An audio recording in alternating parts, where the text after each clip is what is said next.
It's finally looking like a bit of a white miracle outside, something we haven't seen all winter. All the snow fell between 24 and 36 hours ago, so there's definitely been some good accumulation going on. That being said, where are we at for the weather for the terms of the winter? First of all, this winter has been remarkably balmy. The average temperature throughout the winter was 41.1 degrees. That could be enough for it to be the second warmest winter on record, if my records are correct. The winter of 2001 to 2002, average temperature was 41.5, but as far as 2015, 2016, it was 41.0. Now, we definitely had our cold moments in the winter, but every winter is going to have that. You're never going to have a winter that gets you off scot-free. Rather, it's about balancing the warmth with the cold. In 2015, a lot of what made winter remarkably warm was through to December. There were cold waves and blizzards and just not that above average of a January and February, but it was really that December that helped carry the torch. December 2015 had an average temperature of 50.8 degrees, which is warmer than all but 13 Novembers. That's right. As of November, it would still rank in the top 14 as of November. And now it's December. In a lot of places, this December was warmer than any March in New York City. Than any March in any place. Not the case in New York City because of March 1945 and March 2012, but it came close. It was still ranked the third warmest out of any March. Alright, in any case, I'm not sure what made 2001, 2002 so warm, but I can do more research into that. It was also a very non-snowy winter with only 3.5 inches. 1972 to 1973 had only 2.8 inches at least snowy winter on record. But 2022, 2023, even as of March 1st, is still in fair game to become at least snowy winter. It's no longer at least snowy winter to date after we saw 1.8 inches of snow in New York City. But it is still, our least snowy winter in terms of where we end. 1997 to 1998 is our sixth least snowy winter on record, which could fall to seventh after this winter, where we only saw 5.5 inches, and of that total, 5 inches fell on the morning of March 22nd. So yeah. Now, not all the city was hit as hard as Central Park. Well, JFK only saw 1.5 inches, and 1.7 was measured at Newark. We saw quite a bit of snow in some other metro sites. Islip took home 2.7 inches of snow, as did LaGuardia, whereas Bridgeport took 4 inches. Some parts of the North Shore recorded 5 inches of snow, with 6 inches in Connecticut. Where I lived still received 3.5 inches of snow. It was all based on temperatures. It was so warm in New York City that whatever precipitation fell as snow, it would fall in kind of like a 3-to-1 ratio, or a 4-to-1 ratio. And normally the ratio is 10.1. The amount of liquid that fell could have easily supported 5 inches of snow, but keep in mind it never got below freezing during the storm. And again, some places saw more snow than others. So I don't know if in New York City if everything still looks like a white miracle, because there was only half as much snow as we had here. Wait. Oh my God. Did I tell you that we had a severe frost this morning? It's something we haven't had a lot of because snow makes it colder when it's clear. And obviously this is the first time of us having real snow. So yeah. Just thought I would point that out for you. So that's our winters had in terms of temperature and snowfall. But what about our last month in particular? Let's focus down on February. It's going to go down as one of our driest Februarys on record, with only about 1.3 inches of rain. I'm not sure of the exact amount, but about 1.3 inches. That is not a lot of rain for February. Normally the month sees over 3 inches of rain, and it was very dry. It was the second driest first half of February with only 0.05 inches. Of that, 40% of it came down in that blanket of snow, 0.4 inches, that came down the morning of February 1st. After that, meager showers on February 16th produced 0.07 inches, which actually more than doubled our snow. And that happened again on February 17th when strong storms produced 0.18 inches. As normal, my suburb was drier than the city. That happens a lot over here. But it could also just be a crappier water station because, you know, Farmingdale isn't a main NWS site, unlike, say, Central Park or even Islip. So now, after the strong storms on February 17th, which actually brought over 40-mile-an-hour gusts, we had more precipitation on February 21st and 22nd. But not a lot of it, and the precipitation on February 23rd was exceptionally meager. So, yeah, that was precip in February. And then obviously the snow last night also delivered some good precipitation. So, now. So, as far as February's temperature goes, the average temperature in February was also 41.1 degrees. That should be enough to give us our third warmest February on record. Ahead of 2012, but behind 2017 and 2018. You might be able to see that it's 30 degrees outside, aka not exactly the most fun to walk in, and also in the snow especially, susceptible to severe frost. Actually, the defrosters on the car weren't even working. The frost was that bad. Also, the snow is starting to become a lot harder and more compact as it resists melting. Temps are hanging up about 44 today, so we'll see how much melting we get done. In any case, you might be surprised that February's average temperature is so high as 41.1, and enough to rank it as the third warmest February on record. There were some severe cold snaps going on during the month. And I'm not joking, there actually were severe cold snaps going on in the month.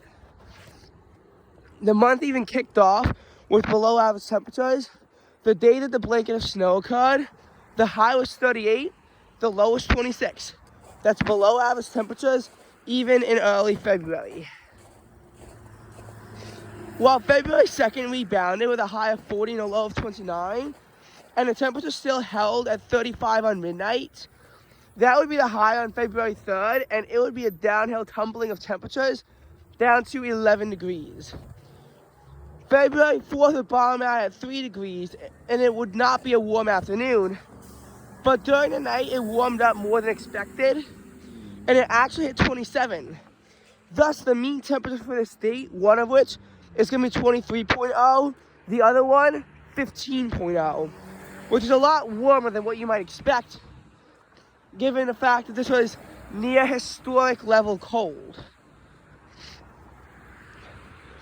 And by February 5th, 27 would be the low for that day, as the high began to warm up to 49. February 7th would be the last day of a freeze until February 17th, and between the 8th and 16th, the average temperature had a high of 56 and a low of 44. This was the kind of weather that could have propelled us to our warmest February on record. We were on track for that for quite a while, but we got unlucky. I mean, this is when we were hitting 70 degrees on February 16th after a low of 56. And we hit 67 on the morning of February 15th as well. It was highly anomalous, but on the 18th, temperatures came crashing down. After a high of 61, again, those severe storms blew through, and we had a low of 32 that night. Oh, and then I mentioned February 10th. See, the 16th actually set a record warm low, but it failed to set a record high. The 10th set a record warm high at 61, and while temperatures slowly declined throughout the day, it was a consistent 60 all over. The low temperature was actually still a balmy 45 degrees at midnight, which is a record for warmest low for the night. So some places would see record warm 3 times in a row. We wouldn't. We wouldn't even get close on February 23rd because we got unlucky. Now, going back to February 18th, that was a below average and chilly day with a high of 43 and a low of 27, but it felt more like winter, which is the weather that we really needed, even if we didn't like it. But by the 19th, it was already climbing back up, and on the 20th, Central Park saw a high of 61 and a low of 47. The warmest President's Day on record based on mean temperature, with the mean temperature coming in at, I believe, 54.0. Now, after that, after the mean temperature came in, some storms blew through on Tuesday, and the next couple days it struggled to hit 50. On Thursday, spring-like warmth was right at our doorstep. Had the warm front crossed us, skies would have been a lot sunnier, and temps would have hit 60 degrees. But they failed to do so. Showers only produced 0.02 inches of rain, and temperatures were constrained into the 40s. I think the high was like 46, I don't even know. Considering that it was like in the mid-60s, as close as Trenton, you better believe that had that warm front creeped up, we probably would have had, like, I don't know if it would have been a second warmest February record, but we would have gotten closer, is what I'm saying. And by the 24th, after an early morning high of 45, temps declined to 25 and would bottom out at 23 on Saturday when the high was only 33.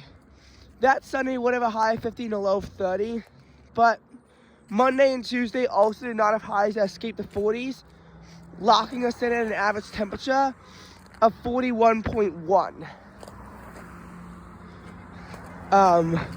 Which again, good enough for our third warmest February, ahead of 2012 and behind 2017 and 2018. There's going to be some more official confirmation coming out today, so if I'm wrong, I'll alert you. Now, how could this be our second warmest winter?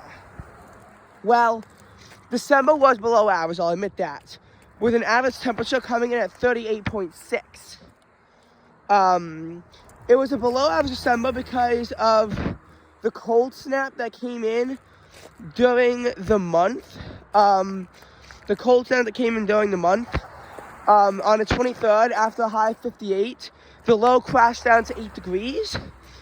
And the next 3 days did not have highs that escaped freezing. When they finally did escape freezing on the 27th, it was still below average with a high of 35. That would be the last below average day. Temps would return to 62 on the 30th, the warmest temperature all month. And by the 31st, the high was 55 with a low of 50, which is actually warmer than any low temperature in January, even though the January would be a lot warmer, as the warmest low in January would be 49 degrees, which occurred thrice. So yeah, cold December.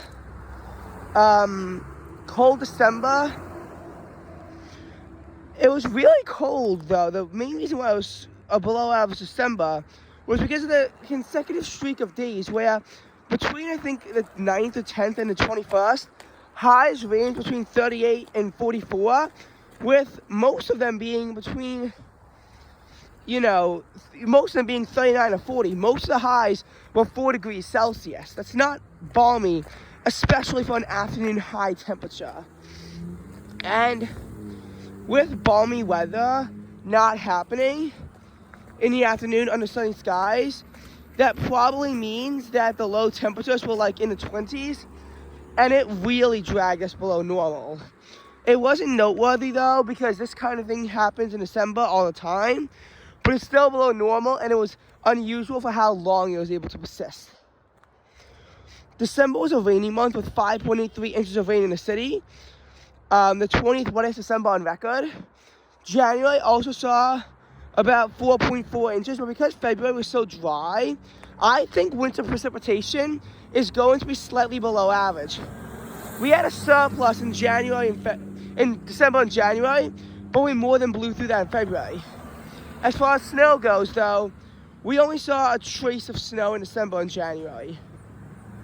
In February, that only brought 2.2 inches of snow to Central Park. It varied though, with Kennedy seeing 1.7, Newark seeing 2.1. And then when you look at some of the other sites, you know, LaGuardia saw 3 inches of snow. Islip saw 3 inches of snow. Bridgeport saw 4.3 inches of snow. Factor on top of that some snow in December. On the morning of the 12th, no snow in Central Park or Kennedy, but Newark recorded 0.1, throw them up to 2.2. Islip saw 0.4, throw them up to 2.6. I mean, no, not 2.6, 3.4. LaGuardia saw 0.4, throw them up to 3.4. Finally over at Bridgeport, they saw 0.8, so they had 5.1 inches of snow. Everyone's below average, but we finally see a white miracle on the ground. It took a long enough time to get this to happen. But I swear, it's finally feeling a little bit like winter. I don't know if this is going to be at least snowy. This isn't going to be at least snowy meteorological winter on record.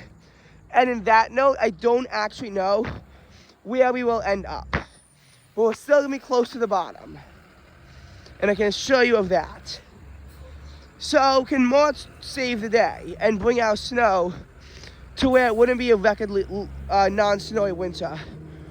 Well, in some places, it isn't a record non-snowy winter. Well, I'm not exactly sure of where they would be. I'm sure if it was the least snowy winter on record, the NWS would tweet about who got it, but they would only do so on July 1st. Because technically, snow season runs until June 30th. And yeah. Now, we would need 0.7 inches of snow to not see at least snowy winter on record. The signal is strong for snow in March, but we'll see.